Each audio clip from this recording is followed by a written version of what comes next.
Welcome to the Strong, Single and Human podcast, a real look at single parenting, the ups and downs and how to navigate life with kids on your own while keeping sane. Covering subjects such as domestic violence through to fussy eaters and solo dating. I'm your host, Claire Martin. Welcome. Today I have with me a passionate, fun-loving lady who does her utmost to help parents and boys of my local football club perform at their very best by offering them home-cooked, natural, nutritious and nourishing food in the club's canteen. Little do her customers know she is a single mum of a wonderful 12-year-old boy, working as a librarian at the local primary school in the week and running the football cafe business at the weekends. In her younger years, she was in the Army Reserve, driving trucks and learning to shoot things, and is currently studying a Bachelor of Science in Nutritional Medicine and is passionate about offering our kids nutritious and healthy options and steering them away from the fried chips and processed foods and offering healthier, homemade, but still fun and delicious choices. She has been doing the single mum thing for close to 7 years now. It's a real pleasure to see her friendly and positive self every Saturday. Welcome, Deidre Lewis, to the podcast. Hi. Hi. Crikey, do you know what? There's so much you've packed into your life, and especially like in all of that intro, like where do we start? So, well, just listening to it, I'm exhausted just when I hear it back, I think, geez. Yeah, well, you know, you're doing a lot. So this is your 7th anniversary as such of being a single mum. So tell us about your journey then. How did you get here? Well, I didn't plan on being a single mum. In fact, I got to the point where I thought, no, I'm not going to be a mum, over it. I left home, way back when. I left home at 17. Got married at 18 because it seemed like a good idea. He was a nice bloke. Yeah. Married for 10 years, divorced, no kids. But then I ended up for 10 years sort of dating, and that was hilarious because I'd gone straight from school and home to married and work. Yeah. So I hadn't dated. So spent 10 years dating. At the end of that 10 years, it was like, nah, done with this. This is ridiculous. I'm just going to dye my hair purple, buy a cat, start crocheting knee rugs and drink too much gin. That's it. I'm over. And then went on a blind date and met my son's father, and we sort of seemed on the same page, you know. Again, it seemed like a good idea at the time. Yeah, always does. Yeah. And I thought, we were given our age, I was 40, and I thought, okay, so we decided, we'll fast track this, you know. We think we both want a family and that sort of thing. Next thing you know, we've moved in, pregnant, had my son. But yeah, you know, things don't always work out. No. So it was okay, you know, but it just wasn't what either of us expected, I don't think. And there were indiscretions, and bad choices. Not mine. And then our son was 3, and I thought, I don't want to, here's where the guilt comes in. You think you don't want to screw this kid's life up and rip his family apart. Yeah. So I thought, okay, well, we'll just forgive and move on.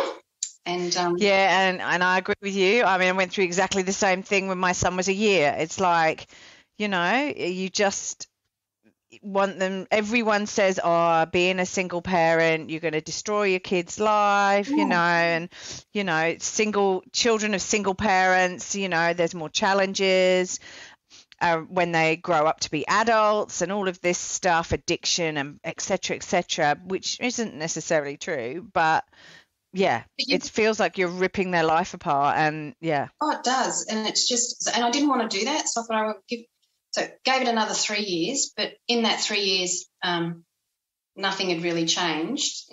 Yeah. It was a slight repetition. So that was it.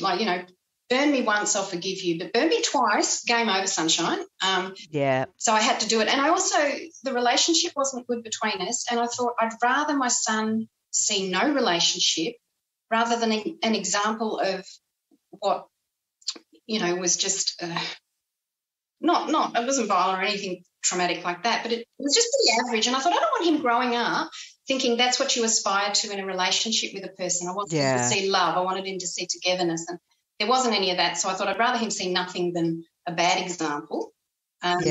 So we called it quits, and then you have to go through the whole palaver of have to sell the house, and I'd been a stay-at-home mum. Oh, crikey! My son's on the spectrum, high functioning, but it meant that he wouldn't be able to cope. I knew I had to stay home for him. I knew I had to stay home, do some therapy, that sort of thing. And I thought he's not going to be able to manage me going off to full-time work and him in care and that sort of thing. So comes to the house sale, and I just said, look, 50-50, I'm not going to go the whole screw you over thing. 50-50. My partner decided that was a bit excessive and took me to court. So 2 years I got dragged to court because he thought he wanted to whittle it down to, no, you should just go get a job like everyone else. And I said, I don't want the money to buy shoes and handbags, sunshine. It's to look after our child. Yeah. The best way for him. And 2 years down the track, couldn't continue with it. And it wasn't even a lot of money. I mean, it was a ridiculously small amount of money. You know the deal, you owe more on the house than it's worth sort of things. But God, yeah. No, exactly. Even the judge at one point looked at the figures and she looks over her glasses and she says, it's not a lot of money, is it? It's like, yeah, hello. But it was, I knew I'd need that to stay at home. I'd need that to pay the rent basically because you go on a benefit, but that pays for a bit of food and some bills. Benefit doesn't really pay for bugger all really, and although you get benefits if you've got a child who is neurodiverse or whatever, however you want to call it, that doesn't no. So it got to the point where sold the house, 2 years in court, but the selling of the house too, it was like the funds get held until you can reach settlement. So my lawyer was able to get me a little bit, but not in time for, I got to that point where it's like, okay, we've sold the house, the buyers are going to move in on this date. My son and I need to move out because we were still in the house. And like, I've got no means of income. I've got no money. I need to move out in 2 weeks. I don't even have money for bond or anything. In the end, I ended up borrowing some money from a good friend. But, geez, you just think, I've got rid of it. So that was all a bit dreadful. I think everyone, that's sort of common for most people. Oh, it is. In some situations, there's family and stuff like that. Did you not have any family you could go to? I had people say, you could come live with us sort of thing, but it's friends and that sort of thing. But not a lot of close family. They're a bit in different states and everything. Yeah. So it was pretty much on our own. And it is a problem when you've got a child. You don't want to then move in with somebody, and then because then they're dealing with. It's not like you as being on your own, being an individual that moves into a mate's house and it's just you and them. Like it's you, them, and your child has different needs from just being an adult and moving in. And it's also you still want to try and retain that sense of family and normality, and you don't want to go couch surfing, Yeah. So, but in the end, we did find somewhere. A very good friend, lent me a lot of money. I was able to pay the bond and some rent. There wasn't much on the rental market at the time, so I remember the house I ended up getting was this dodgy little house that was completely overpriced. And moved in, and then 2 weeks later found out it had fleas, which, that wasn't good. And I was sleeping on the floor because my bed didn't fit. So I just had a mattress until the small bed fitted. It got delivered. So anyhow, you just get on with it, don't you?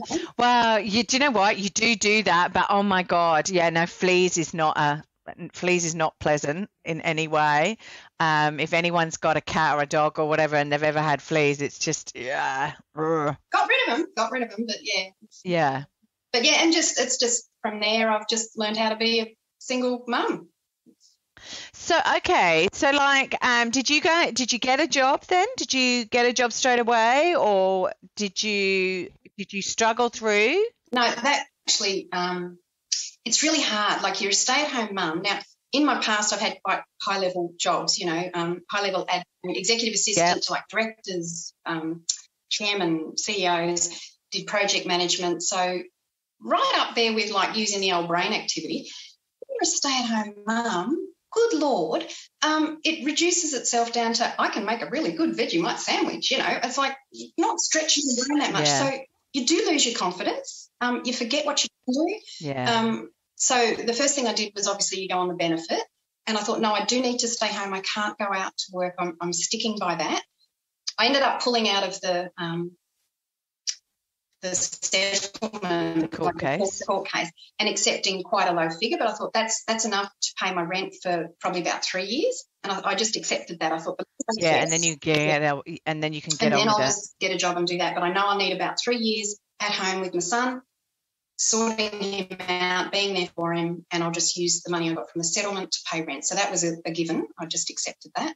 So on the benefit and to daily living, and using the savings just to pay the rent. But I remember having to go to Centrelink, and I've just had to go through this court case, and I'm separated, and it's awful, and I've got no confidence whatsoever. And I remember they took me and sat me down, and it was just open plan. There were no petitions even or anything like that. So I'm sitting in this dodgy little chair, and they're telling me, you have to look for 5 jobs a week and blah, blah, blah. And it's like I was in tears, and every man and his dog could hear me, other people. It was mortifying. I thought, they really need to work on that, the whole.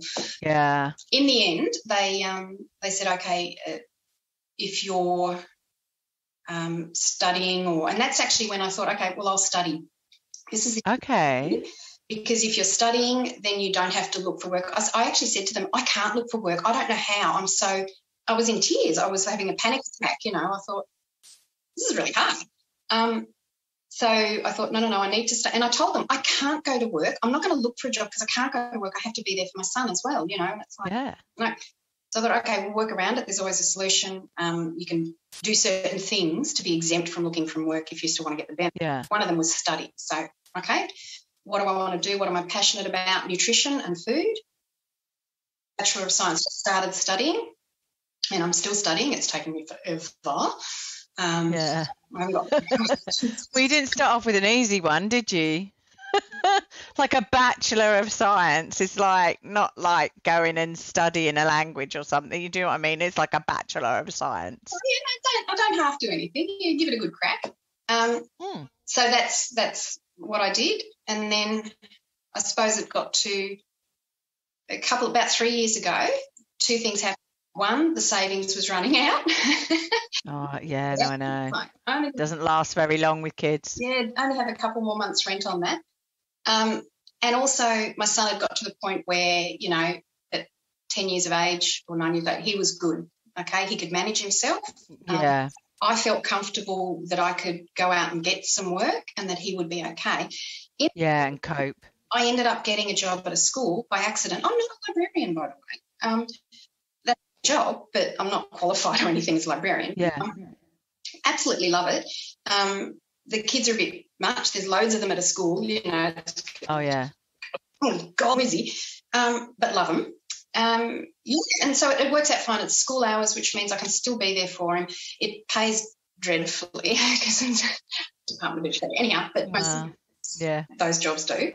And that's why, so I've been there for 3 years doing that. Last year they cut my hours. Loads of people got their hours cut.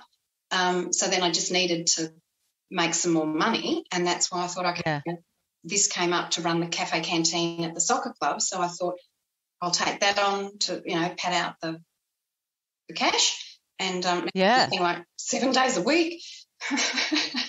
But I know it like the food you produce there is awesome. I have to say, although I've gone vegan for a little while due to health reasons, but your bacon and eggs rolls are like to die for. They are awesome. It's like one of the things I miss. So And you do, and it is right what you do home cooked, natural, nutritious food. There is no rubbish that you sell within the canteen. I just couldn't do it. Right. It's something that I really believe in, like food, what you put into your body. There's such a link between the gut and the brain and depression and mental illnesses and all that sort of stuff. What is so important. And even if you just start with no crap, no artificial additives and all that sort of stuff. Yeah, like no processed foods, basically. So you just, which is sort of what I'm starting to do with my son is say, right, okay, I'm cutting down on the packets of crisps and the rubbish, and I'm cooking cookies myself, and it's because I know that what I cook, I know what's going in it. So exactly, and it's just you can still have the treats. You can still I love baking. So there's loads of like you've seen, there's loads of cookies and cakes and stuff. But it's about balance, and it's also about no artificial stuff in it. It's still made with proper real food. No, that's awesome. That's cool. So okay, so with all of this going on, right? And I know it's stressful, like when you've got money saved away and you're paying for rent and like it was one of the biggest things that caused me so much anxiety over the last 3 years is, okay, if I don't have a job and I'm not earning anything, then we have no money coming in, which means that I can't afford to pay the bills, buy food, I will lose my house, and we were in a rental when I first split with my son's father. So I was like, I can't deal with that stress, and some single parents like you almost like leave a situation where they have nowhere, they have nothing, they don't have a rental, they have nothing, no money, but they just need to go because it is healthier to leave for them and their children than it is to actually stay in that toxic environment as such. So how did you stay sane? How did you get from being in Centrelink going, I don't know how I'm going to do this, to actually sort of holding it together? How have you done that? Because I meet you every week and you're such a positive person. It seems as though nothing's too much trouble. It's just, it's just a pleasure to come and say, hi, how are you doing? And, so how have you stayed sane and seem to be so positive all the time? Oh, look, it's, sane. I don't know I'd go there. It's not, I don't think it's a matter of staying sane because you just can't. You just have to, there's no choice, okay? You just have to sort of get on with it, and there's no point. Is there anything that you tell yourself that you sort of go, if you're going into that dark hole, is there anything that you do to try and get yourself out of it? I mean, sometimes if I wake up and I'm in a bit of a funk in the morning, I go, sod it, let's go out for a walk. 10-15 minutes walk in the sunshine, listening to loud music on my phone or whatever, just to try and get me out of a funk. I mean, I don't know. How do you stay so positive?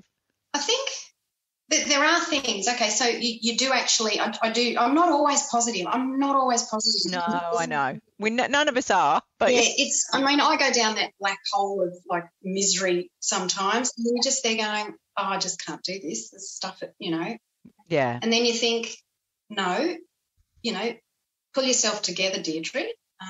Just, pull on those big girl undies and get on with it, Yeah.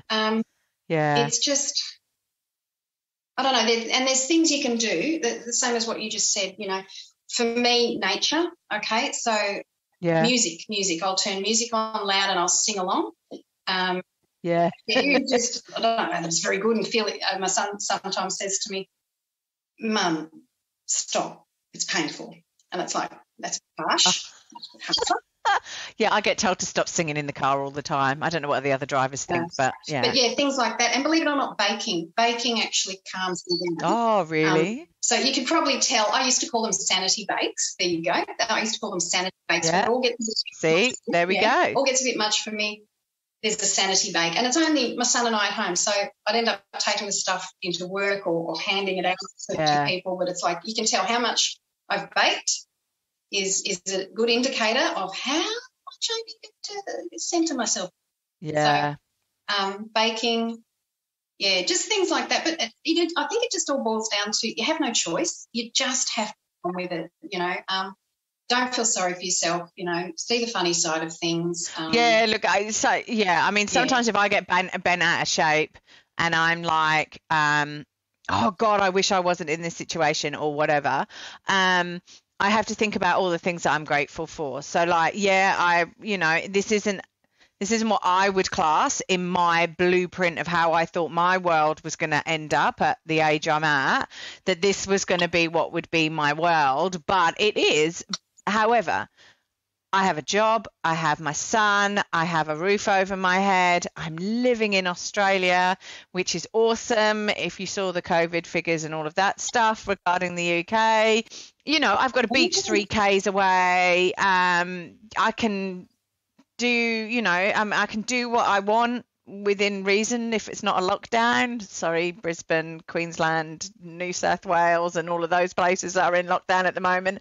But like, yeah, so that's what I try and do is I try and go, okay, what can I, okay, the situation is rubbish or whatever. I haven't got money to spend on X, but I have got money to buy food. So tick. I am not leaving my door and getting shot at because I'm in a war zone or whatever. So yeah, no, I know. It's just crazy. But here we go. This is what single parenting's all about.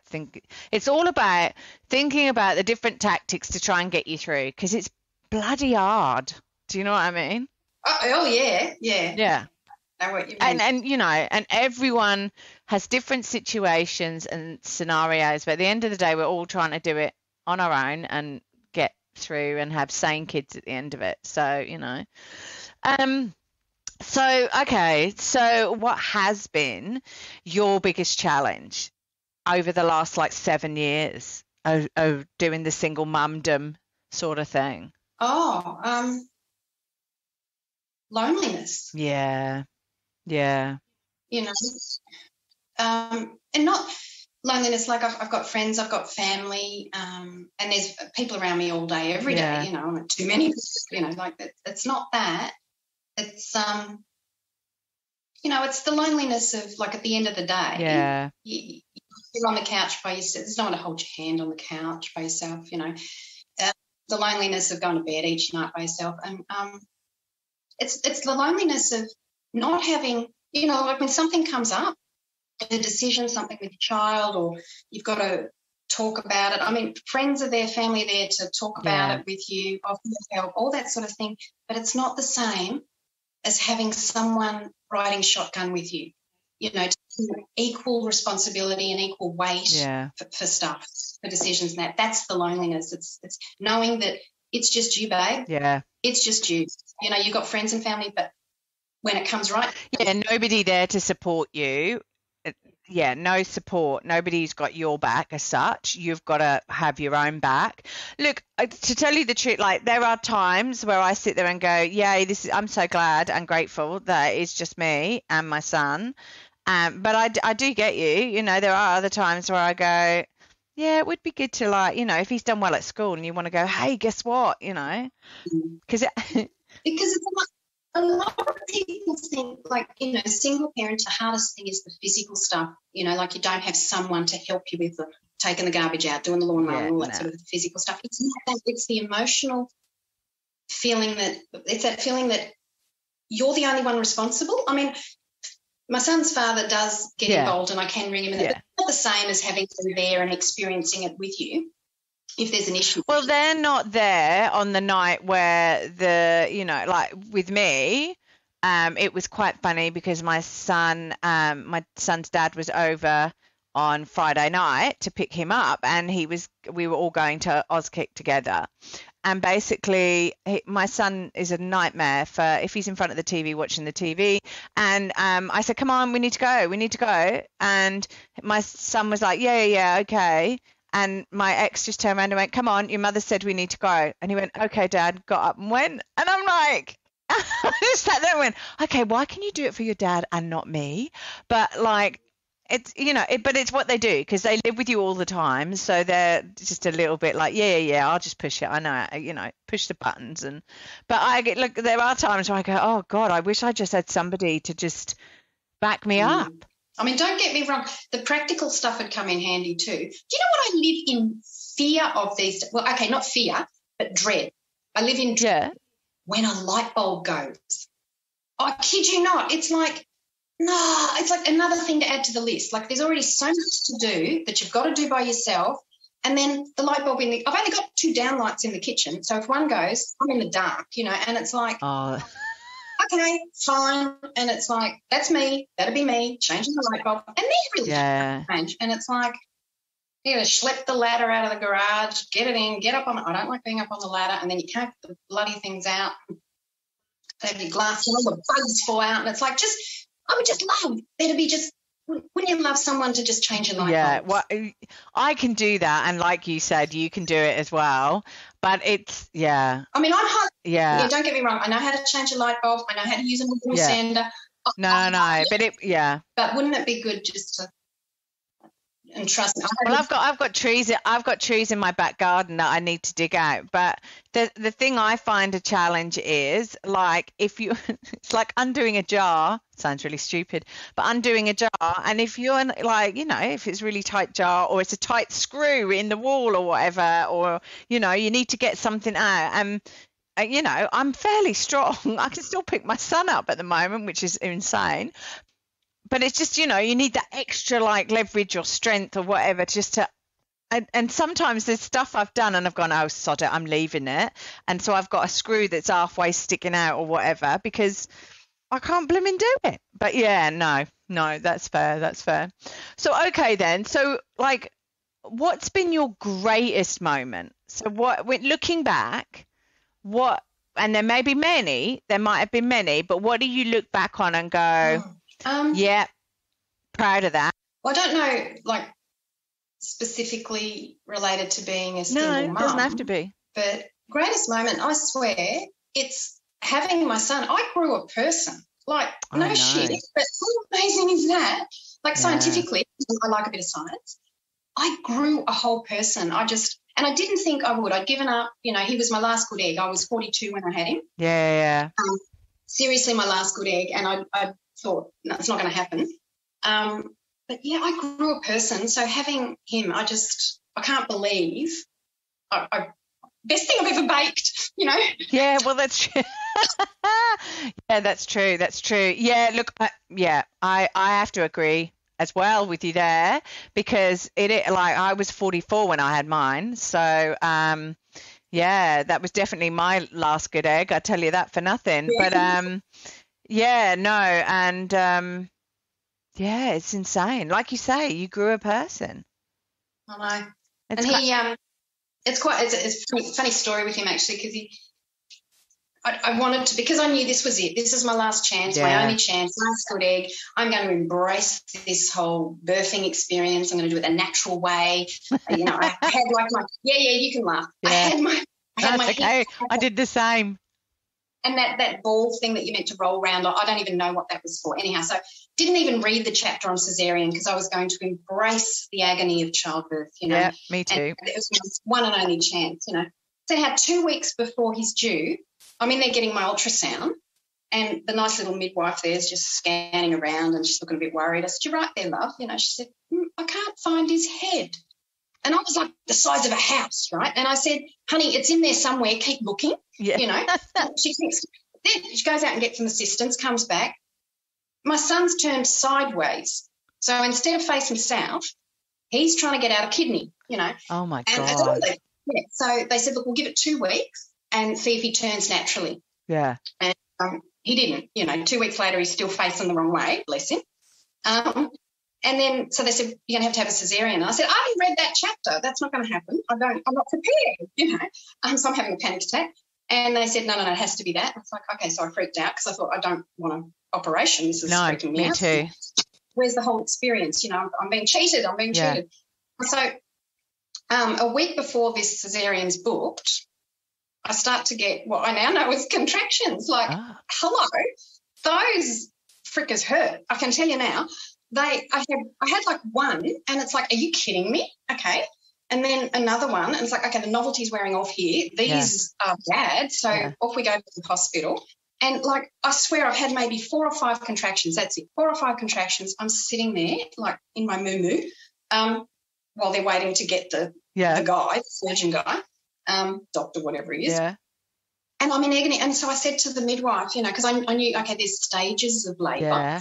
And so I said to her, like, what stage would I be in at the moment? I'm just, these things were killing me. It's like, these really hurt. Yeah. I was, what stage am I? She said, honey, you're not even in a stage yet. And I went, oh, really? So I hadn't even started. And I said, can I have like a Panadol or something or a heat pack? And she said, look, 20 minutes, you're going to be numb from the neck down, just deal with it. But kudos to all those women who get their children out by that natural passage, because there's no way. And I owned it. I went after the birth, the cesarean, out it comes. I went back to everyone and said, no, I was wrong. No. See, I got induced. So I was induced and I went from 0 to 100 pain levels. And I did that for a whole day. And I moved about 0.2 of a centimetre. So I was the same as you. I didn't really, I thought I wasn't even in labour. I didn't even really get into labour, but they induced me to try and get him out because my waters had broken and all of this malarkey. And in the end, they went, look, he really needs to come out. Your waters are broken. It's all good, but he ain't really moved and you're not moving much either. So I think we need to, cut him out as such. So I was like you. I was like, this is my only chance, right? And also all the advantages of him going through the birth canal regarding biome and all of that fluff and, all of that stuff. And I went, no, I don't want him pulled out the other way because he doesn't get any of that. And and in the end he had to. And his head was stuck. So like he'd been trying to get out and they pulled him out and he was like a massive pop as they pulled his head out. And but look, at the end of the day I was gutted, but I have a perfectly normal healthy kid who is just like my world. And although he didn't come out of it in the same way that I would want him to, he's here, he's fine and happy days. And I have to they put me under, they numb me from the waist, and I was so knackered that I just fell straight asleep. And my ex smoked, and I'd said to him, I'd threatened him, I'd held his hand and I'd threatened him. I said, you go out for a cigarette while I'm in this pain and you can just forget about your son and me. And I was like, how you do that crazy, pregnant woman giving birth stuff. And so he was terrified to go out for a cigarette and he was gasping because he didn't have one all day. And then they gave me the stuff at 6 o'clock at night or whatever. And he went, will she be all right? And they went, yeah, you're all right. And he said she'd be out for a couple of hours. So because I just fell asleep. And so he nipped out, had a cigarette and then came back. But God, I didn't know anything. But there's nothing, glorious or romantic or wonderful about birth. It couldn't kill you. It's so painful. So 4 or 5 contractions, and they weren't even proper ones. And it's like, kudos. I don't know how people can do it. Here's my greatest thing is I grew him and I got him out, and he's just brilliant. They are, aren't they? And they come out with the most random of stuff as well. It's just it's just stuff that they are just little. You think they're children and you have an influence over them and stuff like that, and you do to a certain extent in setting boundaries, but they're just their own little personalities, and they just do. And they give you, it's such perspective when they come up with that random stuff too. Like my son is I think maybe being on the spectrum is a little more random than others, but he can come up with some really amazing things, and it catches you. Sometimes you just go, oh God, perspective, you're right. And it just, very insightful actually. No, that's fair. So, okay. So, wow. it's like I said, you're so positive when I see you and stuff, but have you had anything that's really influenced you throughout your life as such, that you makes you who you are as such? And it could be what you've read, or it could be a person in your life that like you just think, oh yeah. I mean, I've had several people in my life that, you know, when things get tough, I think, oh, what would such and such have done? Or, you know, yeah, there's just an ethos that they have. But I don't know, what influences you? What's like your biggest influence to push you forward? It'd be my nana. Sorry, my nana. Yeah. And maybe papa, or like just maybe the relationship that they had. Yeah. Nana was just like, you know, all I've ever wanted to be, and judge me for this, people, if you want, is a good housewife and mother. You know, I'm old school, Yeah. I'm old school, and you know, Nana just be the most wonderful, you know, homemaker.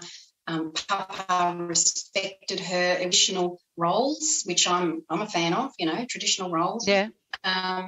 But there was respect there. Yes, she ran the house and was the housewife, but he respected that, and they still held hands. They would walk down the street holding hands. Loved her dearly.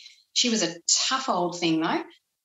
You know, like Papa went to war, she was at home, had to take a young child, had to take a boarder in, had to fend for herself, basically. And she'd been through lots of tough stuff, you know, no money and all sorts of things. And she was just, yeah, I don't know. She was always tough, and she just pulled on a big girl undies and got on with it. Maybe that's where I got it from, you know, just pull on those big girl undies and get on with it, Deidre. But yeah, I think. Do you think in this day and age, though, with everything going on, that we can do that though, and have that situation? Well, that's where I think everything's gone a bit wrong, to be honest. Yeah.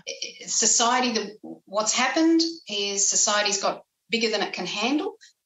You can't actually have a family where one of the people, let's not get sexist, one of the people goes out to work, the other one stays home and looks after the child, which I think is best for a family unit. Someone is a homemaker. Don't underestimate the home. Don't underestimate the value of a homemaker, because that's what community, that's what keeps us together. Family, home, don't underestimate it, whether it's the male or the female, doesn't matter. But society, the way it is now, we just can't do that. Society's got so big, and so everyone wants everything. You can't have a one-income family, you know, because everything costs so much, and you have to have a house, and it doesn't matter where you want to live. Houses cost something that needs two incomes, you know. Well, you're either buying, and that costs that, you know, got two incomes, and the houses are so expensive, or you're renting and the rents are so expensive that, you know, it's crazy, and a third of your money's going on rent or whatever it is, you know, depending on where you live. I'm talking probably about Melbourne to a certain extent, but like, yeah, it's just and I just think it's, and I have to agree with you, like underestimating. I mean, it's blimmin' hard work staying at home and looking after the kids and the house, and you know, it's not an easy, like, it's definitely not an easy job. And I did it for I did it for 6 months of my son's life, and then I had to go out to work. But yeah, it's hard. So yeah, and I just think it's just whether you're a man or a woman, it's to our detriment as a society. I really think that, because, you know, you've got families where both parents are working, and a lot of the time they don't want to do that. They don't want to have to be both working. But like I said, the way the world is now, you can't afford not to, or it's a struggle if you try not to. And and then I suppose I was going to say, you've got the traditional roles issue, where I don't have a problem with them as long as there's respect, you know. But yeah, traditional roles I've got a problem with. But you know, you get some people saying, "Oh, equal right," and yes, I'm all for equal rights and all of that. But that doesn't mean you can't have traditional roles. It just means you have to have respect within those. Yeah. But I think it's respect internal in that family unit, but also respect externally, and respecting the choices that people have made. Because, you know, if you want to be a stay-at-home dad, well, it's respecting that choice, and saying, you know, you want to be a stay-at-home dad. You want to experience what maybe your dad didn't experience because he was out to work or whatever. And it's respecting people's choices, but also having the choice, because I don't have a choice. You don't have a choice as such to stay at home. A lot of people don't have the choice. Like I said, even, you know, families where the parents are together and they Well, both have to work. They don't have a choice. They have to both work.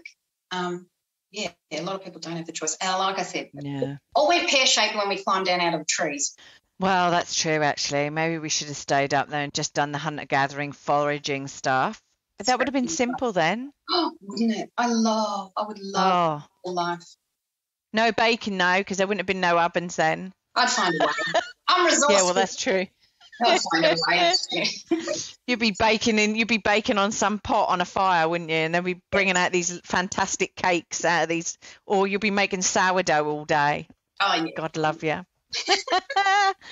No, look, that's great. That's awesome. So look, lastly, and I ask this to all my interviewees, for want of a better word, if you had a superpower, what would it be?